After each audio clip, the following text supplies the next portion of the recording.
नमस्ते दोस्तों। क्या आप अपनी ज़िंदगी में बड़ा सोचने और असंभव को संभव बनाने की चाह रखते हैं? आज हम बात करेंगे डेविड जे श्वार्ट्ज की बेहतरीन किताब the magic of thinking big के बारे में। ये किताब हमें सिखाती है कि कैसे हमारा माइंडसेट और सोचने का तरीका हमारी सफलता को प्रभावित करता है। इसमें बताए गए प्रिंसिपल्स न केवल हमें इंस्पायर्ड करते हैं बल्कि हमारी ज़िंदगी को भी ट्रांसफॉर्म कर सकते हैं। इसलिए इस वीडियो को अंत तक ज़रूर देखें क्योंकि यहाँ मिलने वाली इनसाइट्स आपकी ज़िंदगी को बेहतर बना सकती हैं। Chapter 1, believe you can succeed and you will. किताब का पहला अध्याय हमें सिखाता है कि हमारी सफलता की शुरुआत हमारे खुद पर विश्वास करने से होती है। जब आप खुद पर विश्वास करते हैं तो आपके एक्शंस भी उसी दिशा में काम करते हैं। अगर आप सोचते हैं कि आप सफल हो सकते हैं तो ये सोच आपके सबकॉन्शियस माइंड में एक ब्लूप्रिंट की तरह काम करती है और आपकी सफलता को संभव बनाती है।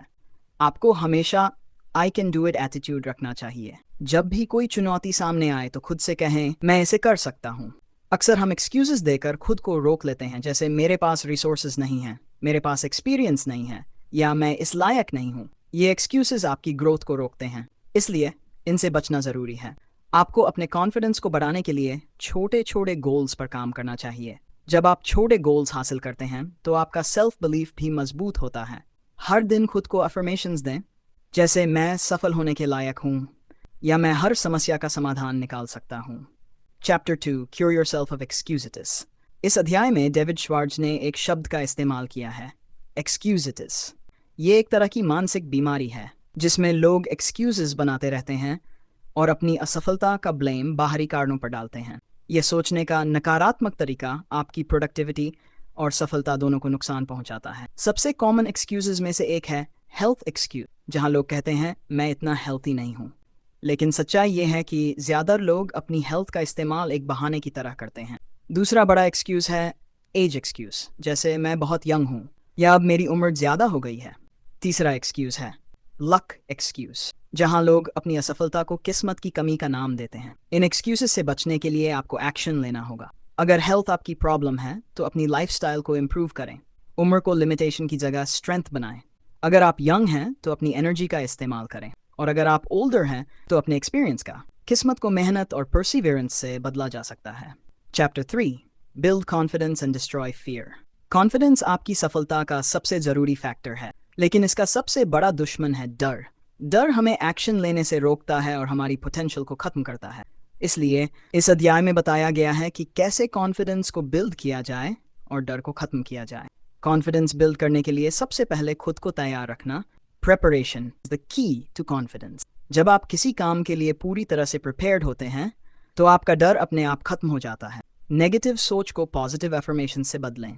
हर दिन खुद को याद दिलाएं कि आप केपेबल हैं। अपनी कमजोरियों को पहचानें और उन्हें स्ट्रेंथ्स में बदलने पर काम करें। अगर आप किसी सिचुएशन से डरते हैं तो एक्शन लें। डर का सबसे बड़ा इलाज है एक्शन। जैसे अगर आपको पब्लिक स्पीकिंग से डर लगता है तो छोटे छोटे ग्रुप्स में बोलने की प्रैक्टिस करें। प्रैक्टिस आपके डर को कॉन्फिडेंस में बदल देगी। Chapter 4, think big. किताब का ये अध्याय कहता है जैसा आप सोचते हैं वैसा ही बनते हैं। अगर आप बड़ा सोचेंगे तो आपके गोल्स और अचीवमेंट्स भी बड़े होंगे। बड़ा सोचने का मतलब है कि आप अपने ड्रीम्स और एम्बिशंस को सीमित न करें। बड़ा सोचने के लिए सबसे पहले अपनी सक्सेस को विजुअलाइज करें। खुद को उस स्थिति में देखें जहां आप पहुंचना चाहते हैं। अपने गोल्स को हमेशा हाई रखें। छोटे गोल्स आपकी ग्रोथ को रिस्ट्रिक्ट कर देते हैं। आपके आसपास का एनवायरनमेंट भी आपकी सोच को प्रभावित करता है। हमेशा ऐसे लोगों के साथ रहें जो आपको मोटिवेट करें और बड़ा सोचने के लिए इंस्पायर करें। अपने सपनों को अचीवेबल स्टेप्स में डिवाइड करें। अगर आप एंटरप्रेन्योर बनना चाहते हैं तो पहले एक स्मॉल बिजनेस शुरू करें और फिर उसे ग्रो करें। Chapter 5, how to think and dream creatively. Creativity वो चीज़ है जो हमें नए आइडियाज़ और सॉल्यूशंस तक पहुंचने में मदद करती है। अगर हम खुद को रिस्ट्रिक्ट करेंगे तो हम अपनी पूरी पोटेंशियल को नहीं पहचान पाएंगे। क्रिएटिव थिंकिंग का मतलब है पुराने तरीकों से हटकर सोचना और नए दृष्टिकोण से समस्याओं को हल करना। जब आप बड़े सपने देखते हैं और सोचने की अपनी सीमा को बढ़ाते हैं तो आप न केवल अपनी जिंदगी में बदलाव लाते हैं बल्कि नई राहों पर चलकर सफलता की नई ऊंचाइयों तक पहुंचने के मौके भी पा सकते हैं। कभी भी खुद को लिमिटेड न समझें। अगर आप ओपन माइंडेड रहेंगे और एक्सपेरिमेंट करने की आदत डालेंगे तो आपका क्रिएटिविटी नेचुरल रूप से बढ़ेगा। कोई भी बड़ा आविष्कार तब तक नहीं हो सकता जब तक कोई व्यक्ति आम सोच से बाहर निकलकर कुछ नया करने की कोशिश न करे। जैसे थॉमस एडिसन, जिन्होंने हजारों बार असफल होने के बाद भी अपने क्रिएटिव अप्रोच को न छोड़ा और आखिरकार लाइट बल्ब का आविष्कार किया। यही सोच आपको भी उन रुकावटों को पार करने के लिए प्रेरित करेगी जो आपकी राह में आ सकती हैं। Chapter 6, you are what you think you are. आप जो सोचते हैं वैसा ही आप बनते हैं। अगर आप अपने बारे में नकारात्मक सोचते हैं तो आपकी एक्शंस भी उसी दिशा में होती हैं। लेकिन अगर आप खुद को कॉन्फिडेंट और केपेबल मानते हैं तो आपकी सोच और एक्शंस दोनों सफल होने के रास्ते पर होते हैं। इस अध्याय में यही संदेश दिया गया है कि सेल्फ इमेज आपकी सफलता की कुंजी है। अगर आप खुद को सफलता का पात्र मानते हैं तो दुनिया भी आपको उसी नज़र से देखेगी। रिस्पेक्ट योर सेल्फ, यही सबसे महत्वपूर्ण बात है। जब आप खुद को वैल्यू करेंगे तो दूसरों से भी उसी रिस्पेक्ट की उम्मीद कर सकते हैं। अपने अपीयरेंस, एटीट्यूड और थॉट्स पर ध्यान देना ज़रूरी है। प्रोफेशनल दिखना और पॉजिटिव रहना आपकी सेल्फ इमेज को न सिर्फ मजबूत करता है बल्कि दूसरों पर भी अच्छा असर डालता है। हर दिन खुद से ये कहें, I am worthy of success, I am capable of achieving my dreams. ये छोटे अफर्मेशंस आपकी आत्मविश्वास को बढ़ाने में मदद करेंगे। Chapter 7, manage your environment. Go first class. हमारा एनवायरनमेंट हमारी थिंकिंग और एक्शंस को डायरेक्ट करता है। अगर हम चाहते हैं कि हम बड़ी सफलता प्राप्त करें तो हमें अपनी सराउंडिंग्स और लोग दोनों को चुनिंदा बनाना होगा। गो फर्स्ट क्लास का मतलब है खुद को हमेशा बेहतर और उच्चतम स्टैंडर्ड्स में रखना। अगर हम एवरेज या लो स्टैंडर्ड वाली चीज़ों में उलझे रहेंगे तो हमारी ग्रोथ रुक जाएगी। अपनी थिंकिंग को हाई रखें और हमेशा बेस्ट चीज़ों की ओर देखें। अगर आप चाहते हैं कि आपकी ज़िंदगी में बदलाव आए तो अपनी सराउंडिंग्स को भी बदलें। उन लोगों के साथ समय बिताएं जो आपकी सोच को बढ़ावा देते हैं और जिनके पास वह पॉजिटिविटी और नॉलेज हो जो आपको आगे बढ़ने के लिए चाहिए। नेगेटिव लोगों से दूर रहें क्योंकि उनकी सोच आपकी प्रोग्रेस को रोक सकती है। सही एनवायरनमेंट आपकी एनर्जी को पॉजिटिव दिशा में रीडायरेक्ट करता है और आपको अपने गोल्स के प्रति फोकस्ड रखता है। Chapter 8, make your attitudes your allies. हमारा एटीट्यूड हमारी सबसे बड़ी ताकत है। सही एटीट्यूड हमें किसी भी मुश्किल को पार करने की ताकत देता है।